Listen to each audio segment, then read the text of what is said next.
ये है Jordan. Syria, Iraq, Saudi Arabia, Israel और पैलेस्टाइन के साथ बॉर्डर शेयर करने वाला मिडिल ईस्ट का वो अकेला कंट्री जो इतने खतरनाक खित्ते में होने के बावजूद बिल्कुल पीसफुल और स्टेबल है। अगर आप इस मैप को गौर से देखें तो आपको जॉर्डन के सारे पड़ोसी मुल्कों में इंस्टेबिलिटी या वॉर्स नजर आएंगी। सीरिया, इराक, इसराइल और पैलेस्टाइन जैसे कंट्रीज के साथ जुड़ा होने के बावजूद जॉर्डन उस आग से बचा हुआ है जो इन कंट्रीज में लगी हुई है। लेकिन आखिर ऐसा क्यों है? हालांकि हजारों साल से जॉर्डन एक कमजोर कंट्री रहा है जिस पर बहुत सी एम्पायर्स ने चढ़ाई की है, क्योंकि ये जेरूसलम और हेब्रोन जैसे होली सिटीज के रास्ते में है और इन शहरों तक पहुंचने के लिए बेबीलोनियंस, मुस्लिम्स, क्रूसेडर्स और ऑटोमन एम्पायर ने इसी रूट का इस्तेमाल किया है। तो फिर आज जॉर्डन इतना पीसफुल और स्टेबल क्यों है? इस सवाल का जवाब जॉर्डन की ज्योग्राफी, उसकी हिस्ट्री और उसकी कुछ पॉलिसीज में छुपा हुआ है। सबसे पहले हम जॉर्डन की ज्योग्राफी को समझते हैं। जॉर्डन के 75% एरिया पर रेगिस्तान है और ये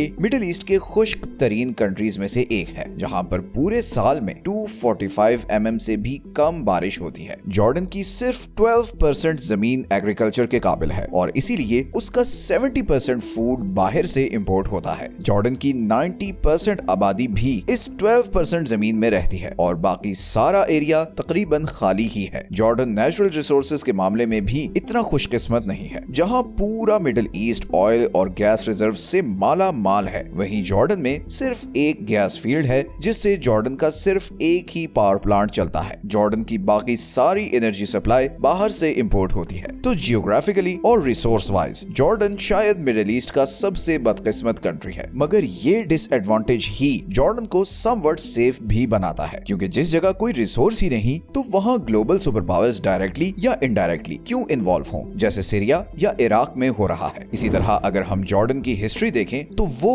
उसके आज की सिचुएशन के बिल्कुल ऑपोजिट है। जॉर्डन पर हमेशा से मुख्तलिफ एम्पायर्स अटैक करती और उसे कंट्रोल करने की कोशिश करती रही हैं। आज से 3000 साल पहले जॉर्डन पर 3 किंगडम्स अमन, मोआब और एडोम का राज था, लेकिन फिर कुछ ही अरसे बाद ये तीनों किंगडम्स असीरियन एम्पायर के कंट्रोल में चली गई। फिर कुछ बरसों बाद बेबीलोनियंस ने इस सारे एरिया पर कब्जा कर लिया। फिर 5th सेंचुरी के आसपास ये सारा एरिया पर्शियन एम्पायर के कंट्रोल में चला गया और फिर ग्रीक एम्पायर ने पर्शियन एम्पायर को शिकस्त देकर इस एरिया को अपने कंट्रोल में ले लिया। ग्रीक्स के बाद ये एरिया रोमन एम्पायर के कंट्रोल में चला गया, जिसने फिर इस सारे एरिया को कल्चरली और एडमिनिस्ट्रेटिवली बहुत चेंज कर दिया। लेकिन फिर पर्शियन एम्पायर एक बार फिर उभरी और 6th सेंचुरी के आखिर तक रोमन और पर्शियन एम्पायर के बीच इस एरिया के कंट्रोल के लिए बहुत वॉर्स होती रही और बिलाखिर 7th सेंचुरी में मुसलमानों ने रोमन और पर्शियन दोनों एम्पायर्स को शिकस्त देकर इस सारे एरिया को अपने कंट्रोल में ले लिया। अगले 400 साल तक ये एरिया मुस्लिम्स के कंट्रोल में रहा, लेकिन फिर 11th सेंचुरी में क्रूसेडर्स ने आकर इस एरिया पर कब्जा कर लिया। 12th सेंचुरी में मुसलमानों ने एक बार फिर क्रूसेडर्स को शिकस्त देकर इस एरिया का कंट्रोल वापस ले लिया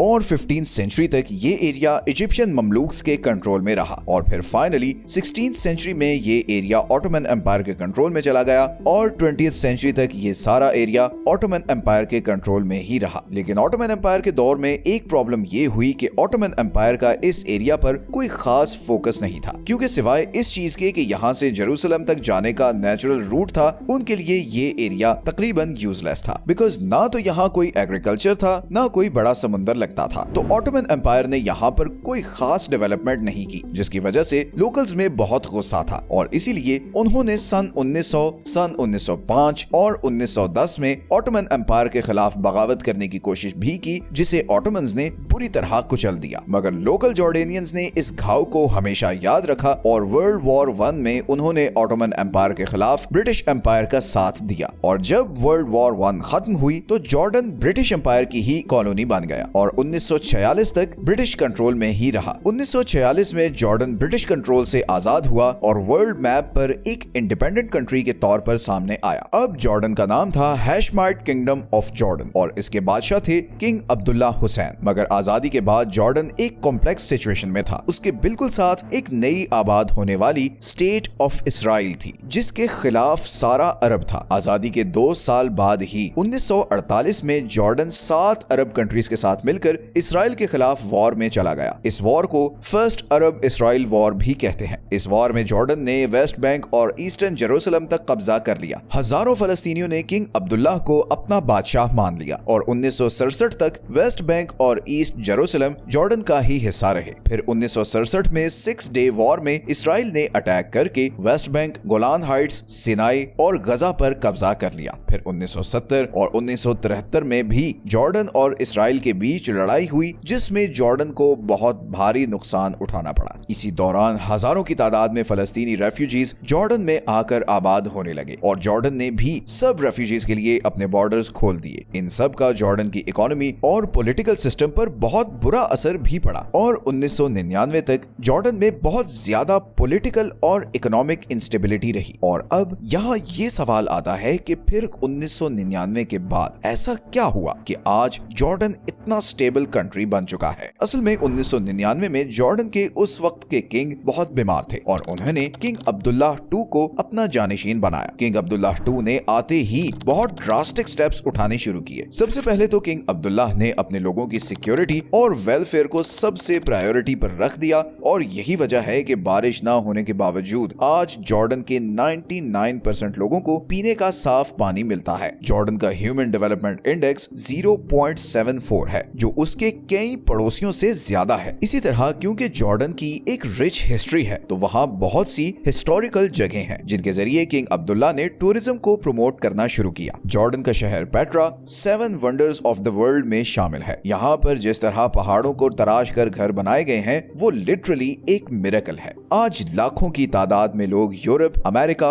और दूसरे एशियन कंट्री से सिर्फ टूरिज्म के लिए जॉर्डन आते हैं, लेकिन ऐसी हिस्टोरिकल जगह तो सीरिया और इराक में भी बहुत है, तो टूरिस्ट वहाँ क्यों नहीं जाते? इसका ऑब्वियस आंसर है इराक और सीरिया की law and order situation. Tourism के लिए सबसे इम्पोर्टेंट चीज होती है सेफ्टी एंड सिक्योरिटी। हर तरफ वॉर में घिरे हुए इस खित्ते में यही चीज इंश्योर करने के लिए किंग अब्दुल्लाह ने आते ही इसराइल के साथ पीस ट्रीटी साइन की। इसराइल के साथ फ्रेंडली रिलेशन रखने से जॉर्डन ऑटोमेटिकली यूके और यूएसए का भी एलाय बन गया और उसे उनसे फाइनेंशियल एड भी मिलने लगी, जिसको किंग अब्दुल्लाह अपने लोगों के वेलफेयर पर खर्च करने लगा। लेकिन इसराइल के साथ पीस डील करना एक दो धारी तलवार थी, क्योंकि सारा अरब इसराइल के खिलाफ था। तो ऐसे में अरब कंट्रीज ने जॉर्डन के खिलाफ कोई एक्शन क्यों नहीं लिया? इसकी एक बहुत बड़ी वजह यह है कि जॉर्डन पूरे अरब बल्कि पूरी दुनिया में सबसे ज्यादा रेफ्यूजीज लेने वाला मुल्क है। जॉर्डन में 30 लाख पैलेस्टीनियंस, 11 लाख के करीब सीरियंस और हजारों इराकी, चेचन और आर्मेनियंस आबाद हैं। इतने रेफ्यूजीज अपने मुल्क में रखने की वजह से सब कंट्रीज जॉर्डन की रिस्पेक्ट करते हैं, बिकॉज अगर जॉर्डन इन रेफ्यूजीज को ना लेता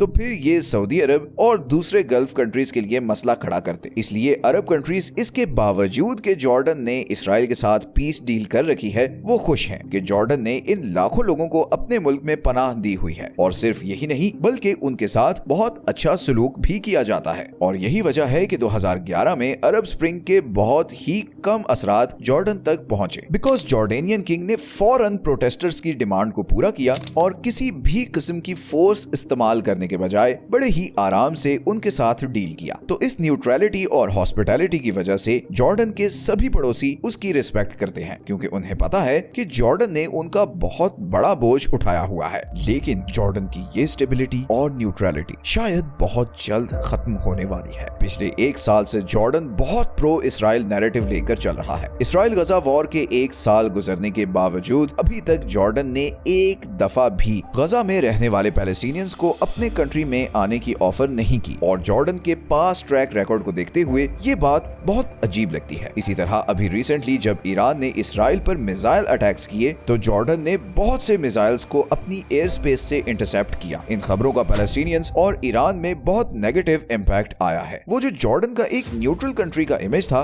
वो बहुत बुरी तरह डैमेज हुआ है। जॉर्डन में रहने वाले पैलेस्टीनियंस और उधर ईरान दोनों को जॉर्डन पर बहुत गुस्सा है और हालात कोई भी खतरनाक ट्रेजेक्ट्री ले सकते हैं, क्योंकि बहुत सी न्यूज आ रही हैं कि जॉर्डन में रहने वाले पैलेस्टीनियंस जॉर्डेनियन गवर्नमेंट के खिलाफ जबरदस्त प्रोटेस्ट्स और रिवोल्ट भी कर सकते हैं और इससे जॉर्डेनियन गवर्नमेंट परेशान भी है। जॉर्डन असल में ईरान के सीरिया में बढ़ते हुए इन्फ्लुएंस से बहुत परेशान है। किंग अब्दुल्ला ईरान को सीरियन सिविल वॉर का एक बहुत बड़ा कल्प्रिट समझते हैं। इस सिविल वॉर की वजह से जॉर्डन को लाखों सीरियंस अपने मुल्क में आबाद करने पड़े और सिर्फ यही नहीं बल्कि जॉर्डन का सारा नॉर्दर्न बॉर्डर भी वनरेबल हो गया है, क्योंकि बहुत से मिलिटेंट ग्रुप्स इसी बॉर्डर के जरिए हथियार स्मगल करने की कोशिश करते रहते हैं। तो किंग अब्दुल्ला किसी भी तरह ईरान या ईरानी प्रॉक्सीज को जॉर्डन के आसपास बर्दाश्त नहीं कर सकते, और इसीलिए उन्हें अगर इसराइल की भी सपोर्ट करनी पड़े तो वो पीछे नहीं हटेंगे। देखना ये है कि इस तेजी से इवॉल्व होती जियोपॉलिटिकल सिचुएशन का